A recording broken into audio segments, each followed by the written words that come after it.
Hello मित्रों, जय श्री राधे। मित्रों, आप सभी को मेरा नमस्कार है। आप सब कुशल होंगे ऐसी मैं आशा करती हूँ। और आप सभी का मेरे मिरिकल लड्डू गोपाल चैनल पर स्वागत है। जो भी मित्र मेरे चैनल पर नए हैं, मेरे चैनल को सब्सक्राइब करें, मेरी वीडियो को लाइक एंड शेयर करें और प्लीज़ बेल आइकन को अवश्य दबाएं, जिससे आने वाली वीडियो की नोटिफिकेशन आप तक पहुँच सके। आज मैं आपको भगवान कृष्ण की एक छोटी सी पावन कथा सुनाने जा रही हूँ। इस कथा में मैं आपको बताऊंगी कि भगवान कृष्ण ने लड्डू गोपाल का रूप कैसे धारण किया, वह कैसे लड्डू गोपाल के रूप में प्रकट हुए। तो आइए वक्त के साथ कथा को प्रारंभ करते हैं।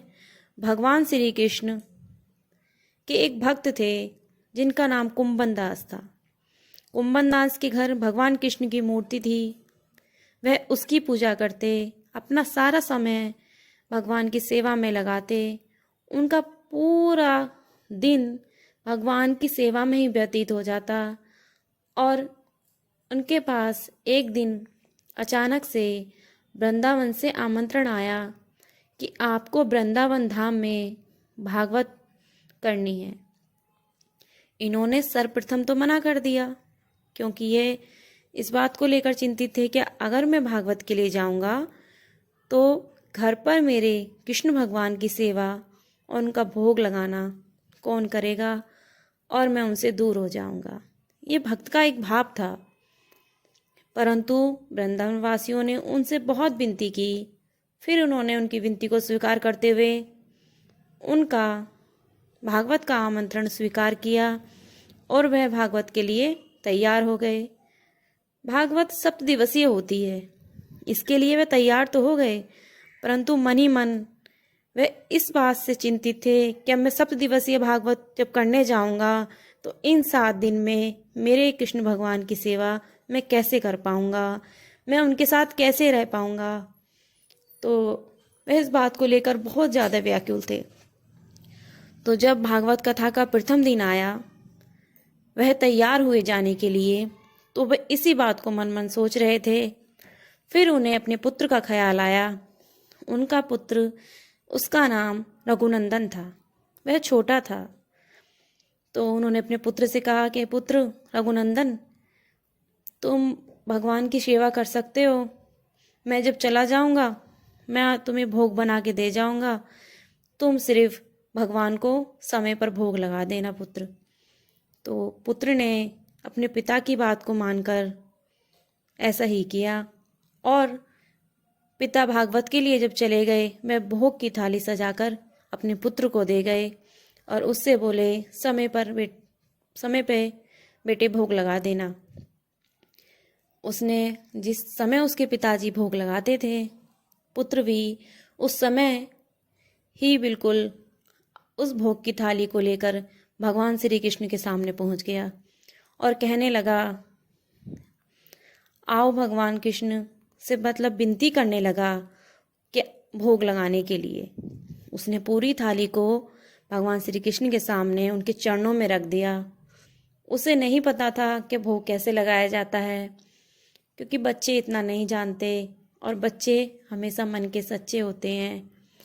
तो वह भोग लगाने के लिए थाली को उसने नीचे रखा और भगवान से हाथ जोड़कर प्रार्थना करने लगा। उसने सोचा कि भगवान जैसे हम खाना खाते हैं वैसे ही भगवान भी खाना खाते होंगे, उसी तरह से ये भी अपने हाथों से भोजन ग्रहण करेंगे। वह ऐसा मतलब इसी प्रकार काफ़ी टाइम बैठा रहा। फिर भगवान की ऐसी कृपा हुई, भगवान ने अपना लड्डू गोपाल रूप प्रकट किया और उन्होंने भोग ग्रहण किया। उसने साक्षात भगवान के दर्शन किए। उसने देखा लड्डू गोपाल रूप में भगवान ने किस प्रकार भोग लगाया। और जब उसके पिताजी भागवत कथा से लौट कर घर आए, उन्होंने पूछा अपने पुत्र से, पुत्र प्रसाद कहाँ है? जो भोग का प्रसाद बचता था, उन्होंने पूछा, पुत्र प्रसाद कहाँ है? तो उसने कहा, पिताजी प्रसाद तो बचा ही नहीं। उन्होंने कहा, कैसे? उन्होंने कहा, सब वो खा गए मुरली वाले। अब उसने कहा, ऐसा तो नहीं हो सकता। सप्त दिवसीय कथा के अंतर्गत ऐसे ही चलता रहा। वह भोग की थाली बनाकर दे जाते, उनका पुत्र भोग लगाता और भगवान कृष्ण लड्डू गोपाल रूप में आकर भोग लगा देते। वह आता तो पूछता कि भोग कहाँ है, तो उसका पुत्र वही जवाब देता कि भोग तो सब वही खा गए मुरली वाले। तब उसे ऐसा लगा कि मेरा पुत्र झूठ तो नहीं बोलेगा, क्योंकि इतना छोटा बच्चे झूठ तो नहीं बोलते। तो उसने जब सप्तदिवसीय कथा का समापन हुआ और उसने फिर से भोग बनाया और अपने पुत्र को ही दिया और पुत्र से कहा कि जाकर भोग लगाओ, और वह छुपकर देखने लगे। जो कुंभन दास जी थे वह भगवान को छुपकर देखने लगे, और जब उनके पुत्र ने भगवान श्री कृष्ण का भोग लगाया और इसी प्रकार उसने फिर से उनसे निवेदन किया, तो भगवान श्री कृष्ण फिर से अपने लड्डू गोपाल रूप में प्रकट होकर और भोग लगाने लगे। तभी कुंभन दास जी देखकर इतने व्याकुल हुए और वह छिप नहीं पाए, उनके सामने आ गए और कहा, भगवान, मैं तो ये सोचता था कि मेरा पुत्र झूठ बोलता है, पर आपने आज सच में दर्शन दिए हैं, और मुझे आज तक मैं आपकी इतनी सेवा करता आया, मुझे आपने कभी दर्शन नहीं दिए, और मेरे पुत्र को दर्शन दिए, इसके भाव से आपने मुझे भी दर्शन दिए हैं। तो इसी प्रकार भगवान की प्रतिमा है। आप देखते होंगे लड्डू गोपाल को, एक लड्डू उनके हाथ में है और एक लड्डू वो खा रहे हैं। इसी प्रकार वो प्रतिमा ऐसी की ऐसी बनी रह गई। इस कारण भगवान श्री कृष्ण ने अपना लड्डू रूप इस प्रकार प्रकट किया। हम भगवान के इस रूप की बहुत ज़्यादा पूजा करते हैं।